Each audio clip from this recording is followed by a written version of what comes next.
Queridos alumnos, es un gusto el poder estar en contacto con ustedes a través de una grabación, pero no nos podemos seguir perjudicando sin avanzar los contenidos de nuestra materia. Hoy vamos a referirnos a los procesos mentales, es decir, las enfermedades mentales psiquiátricas. Y el primer concepto que vamos a dar es que en medicina hablar de las enfermedades significan la posibilidad de tener un agente causal, es decir, si por ejemplo yo tengo una neumonía, la neumonía puede ser por muchas causas, puede ser por virus, puede ser por infecciones, y tengo la posibilidad en medicina de poder llegar a ese diagnóstico del agente causal, y también vamos a tener una patogenia, es decir, los mecanismos que van a utilizar esos agentes causales para producir una enfermedad y una evolución que yo ya voy a saber anticipadamente que va a tener el paciente, y por supuesto esto me va a llevar a que yo pueda utilizar un tratamiento específico. Cuando hablamos de psiquiatría, esto no se cumple. Por eso, en la historia de las enfermedades psiquiátricas, en un principio era muy complejo el poder diagnosticar y por lo tanto prácticamente se hacía un tratamiento sintomático. Fue Emil Kraepelin, un neurólogo que en Alemania, él era jefe del hospital de la Universidad de Heidelberg, y es el primero que empieza a hacer una especie de ordenamiento de toda la patología psiquiátrica. Él va a reunir las enfermedades mentales en algunos grupos, por ejemplo, en las alteraciones cognitivas o alteraciones de pensamiento, cuya enfermedad más clásica es la esquizofrenia, pero también algunos tipos de delirios que nos traen alteraciones en la forma de razonar, en la forma de pensar.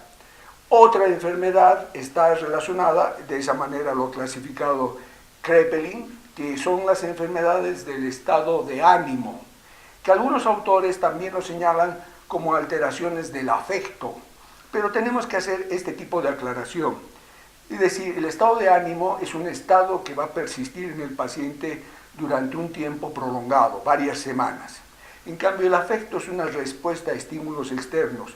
Podemos hacer una comparación que el afecto sería un día soleado o un día lluvioso, en cambio, estamos hablando de los estados de ánimo que son más perdurables, que pueden estar relacionados con una temporada de primavera o de invierno.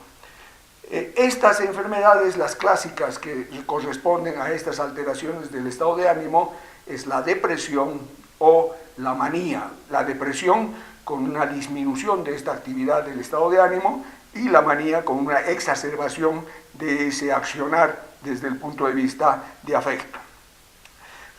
El tercer grupo que selecciona Kraepelin son las enfermedades de tipo intelectual, donde prácticamente la memoria, el aprendizaje están afectadas y son donde se traducen más como enfermedades son en las demencias, pero también podemos tener retrasos madurativos que pueden traer trastornos de niños de esta actividad de tipo intelectual.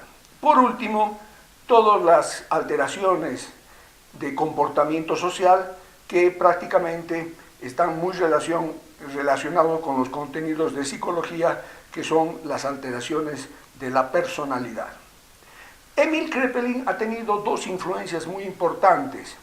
Uno es Virchow, que Virchow es una persona que explica que no existe ninguna enfermedad sin una alteración de tipo celular, es decir, una unidad celular que al alterarse va a traer las enfermedades. Y otro es de Sydenham, que es un neurólogo que claramente habla de una evolución. Toda enfermedad va a tener una evolución.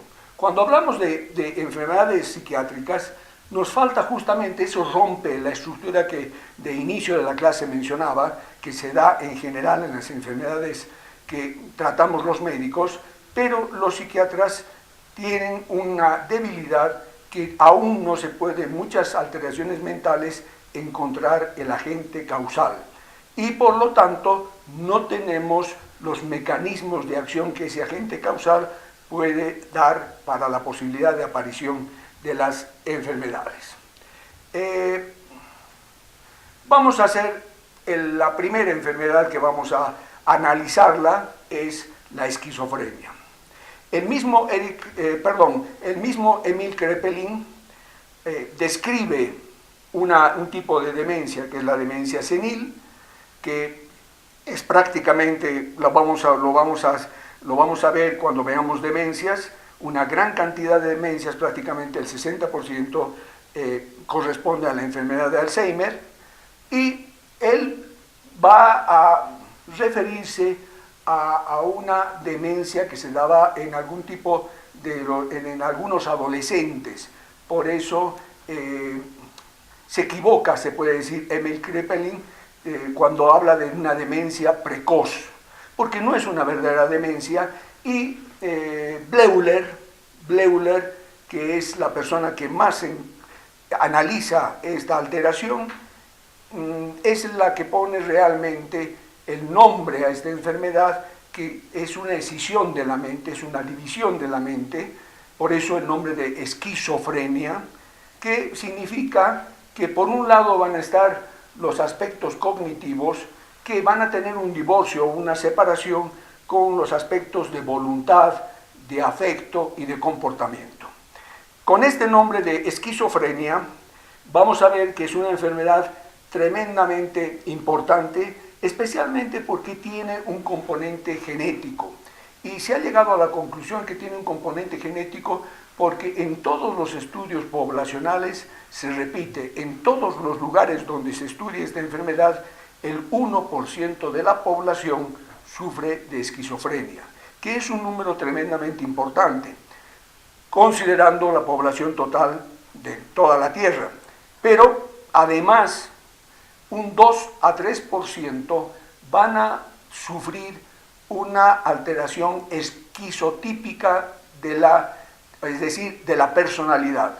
¿Quiénes son a quiénes les da esta alteración esquizotípica de la personalidad? Son aquellos que nunca tienen un cuadro psicótico, pero que cambia su forma de comportamiento con unos pensamientos alterados, pero que nunca llegan a ser verdaderos cuadros psicóticos. Cuando se hace un estudio, por ejemplo, de hermanos gemelos, la cantidad de frecuencia de reproducirse esta enfermedad sube al 45%, especialmente cuando hablamos de gemelos monocigotos, es decir, que tienen la misma información genética ambos hermanos. Y aquí entra un signo de interrogación. Si fuese solamente un componente genético, tendría que reproducirse la enfermedad en un 100%, no en un 45%. Por lo tanto, da dos posibilidades: a que la enfermedad sea poligenética, es decir, que varios cromosomas estén relacionados con la enfermedad, y dos, a que también existan factores ambientales que repercutan. Entre hermanos que no son monocigotos, es decir, que compartan toda la información genética, la enfermedad se da en una frecuencia del 15%, que es la misma frecuencia que se da en dos hermanos que no tienen características de nacimiento conjunto. Pero ya nos dan una posibilidad y una pauta de el gran componente genético de esta enfermedad. Esta enfermedad, en un momento dado, ha traído grandes problemas de organización médica, porque al no tener un tratamiento, prácticamente todo esquizofrénico que tenía un cuadro psicótico tenía que ser internado en un hospital psiquiátrico. Esto ha llevado a que los hospitales psiquiátricos estén llenos de pacientes, prácticamente, con una falta de medicación que pueda mejorarlos. Ha sido un francés, Henry Laborit, un neurocirujano, el cual ha empezado a utilizar una sustancia que para él era un tranquilizante, que era la clorpromazina, un fármaco que él pensaba que bajaba la histamina y que él consideraba que la ansiedad de un paciente que tenía que ser operado del cerebro, más los anestésicos que se iban a utilizar, podían traer grandes complicaciones. Entonces empieza a dar esta medicación clorpromazina a la mayor parte de sus pacientes y se da cuenta que es un medicamento muy efectivo desde el punto de vista de tranquilizante, de tranquilizar los comportamientos. Entonces ahí aparece la clorpromazina, que después otros científicos la empiezan a analizar y a aplicar, y aparecen los antipsicóticos, es decir, medicación que realmente cambia el comportamiento de toda esta población, porque esta población ya medicada surge incluso desde el punto de vista legal una ley de desinternalización en Estados Unidos que hace que una gran parte de pacientes que estaban en hospitales psiquiátricos sean dados de alta con este tipo de medicación. Pero hay que hacer algunas cosas, puntualizar algunos datos que tienen una gran repercusión social. Por ejemplo, el 10% de los esquizofrénicos se quitan la vida, y eso tiene un impacto social tremendamente grande. Y dos, no todo paciente que ha sido desinternalizado tiene una cobertura médica, y por lo tanto el 30% en Estados Unidos de la población que está en estado de calle corresponde a esquizofrénicos que no reciben medicación. Entonces esto se torna en un problema no solamente médico, sino es un problema médico-social. ¿Qué características tiene la enfermedad? En primer lugar, toda persona que va a producir un cuadro psicótico, la enfermedad ya tiene sintomatología anterior, por eso la llamamos sintomatología prodrómica, es decir, antes de que empiece el verdadero cuadro psicótico. Y esto va a traer, en primer lugar, una alteración de comportamiento, es decir, el sujeto se vuelve muy extraño, tiene comportamientos que no los había tenido antes, tiene una pérdida de higiene, trastornos de memoria, trastornos del afecto, es decir, por ahí pueden contar una cosa muy triste riéndose, o lo más común es un aplanamiento afectivo, es decir, no hay una repercusión externa sobre ellos para que tengan una respuesta afectiva. Son prácticamente, como el término lo dice, planos, parecen neutros desde el punto de vista de afecto. Todo este es un comportamiento extraño, es un comportamiento de aislamiento social. Entonces la persona es una persona rara, con pensamientos que escapan un poco de la realidad. Cuando ya aparece el cuadro psicótico, tiene una tríada muy clara. En primer lugar, alucinaciones. Mucha cantidad de estos pacientes tienen alucinaciones auditivas, es decir, escuchan mensajes, escuchan frases, y de ahí a veces con otro de la sintomatología, que son los delirios, empiezan a hacer todo un componente que los hace que se escapen de la realidad. Esos delirios son pensamientos complejos que prácticamente no van a tener un contacto con la verdadera realidad del paciente. Y el último componente son las alteraciones de pensamiento. Entonces, la alteración de pensamiento más los delirios más las alucinaciones nos dan claramente el diagnóstico de un cuadro psiquiátrico psicótico. Tenemos que hacer la aclaración de que esta sintomatología no es solamente de la esquizofrenia, también podemos tener cuadros de tipo psicótico, por ejemplo, en alteraciones muy importantes de los estados de ánimo. Cuando el paciente es medicado y pasa su fase su fase psicótica, no retorna a la normalidad, retorna a un estado que llamamos fase negativa, es decir, el cuadro psicótico lo llamamos fase positiva, y la fase negativa vendría a ser una sintomatología muy similar al prodromos, es decir, el paciente va a volver a estar extraño, a estar aislado, a tener falta de higiene, a no tener afecto, y de esa manera se mantiene. Cuanto más largos son estos momentos negativos, estas fases negativas, peor pronóstico tienen los pacientes. Hay que considerar que en un 33% de los que sufren esquizofrenia van a tener un deterioro tremendamente importante desde el punto de vista cognitivo. ¿Qué está pasando en estos pacientes? ¿Qué alteraciones van a tener?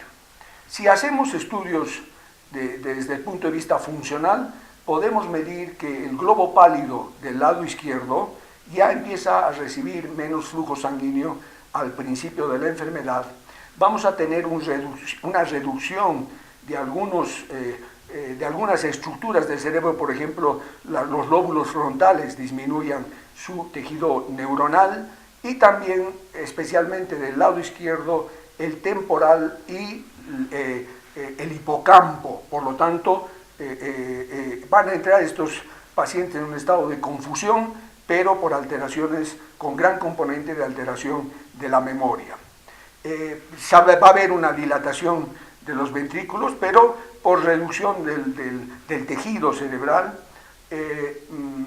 y al final estas alteraciones anatómicas se van a hacer tremendamente importantes. Desde el punto de vista bioquímico, ¿qué es lo que se altera en los esquizofrénicos? Vamos a tener que recordar qué sucede con la dopamina. La dopamina se sintetiza en mesencéfalo anterior. Del mesencéfalo anterior, que se denomina área tegmental ventral, ya hemos visto que van a tener dos lugares donde se va a dirigir esta dopamina. En primer lugar, el prefrontal, que es la vía mesocortical, y también vamos a tener un impacto sobre el sistema límbico, que se llama a esta vía mesolímbica. ¿Cómo funciona esto?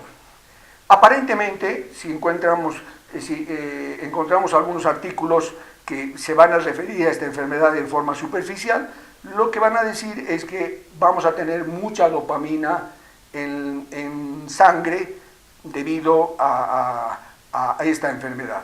Y realmente no es tan así, porque la vía mesocortical va a tener una función moduladora o reguladora de la vía mesolímbica. Si vamos a hacer es decir, si yo tengo del mesencéfalo la dopamina que actúa en la corteza cerebral, estamos hablando prefrontal. La otra vía es la mesolímbica, que actúa en el sistema límbico. Ustedes saben que especialmente el núcleo accumbens. Esta vía mesocortical va a modular el funcionamiento de la vía mesolímbica. En la esquizofrenia se altera esta mesocortical. Esa mesocortical no va a funcionar con la verdadera cantidad de dopamina necesaria, y por lo tanto, al no tener una modulación, una regulación, la vía mesolímbica se altera, se aumenta, y por lo tanto se produce la enfermedad. Ya hemos mencionado cómo Laborit va a descubrir la clorpromazina, que es un medicamento que cambia la historia de la enfermedad, pero que entra en el grupo de los antipsicóticos típicos. Y es decir, tenemos los típicos y tenemos los atípicos. Todo depende del medicamento, en qué receptores de la dopamina va a actuar. Yo creo que con esto estamos un poco compensando la falta de encuentro que tenemos, pero si En cuanto nos veamos vamos a aclarar dudas y si no les voy a mandar otra clase por esta vía para que podamos avanzar nuestros contenidos. Gracias.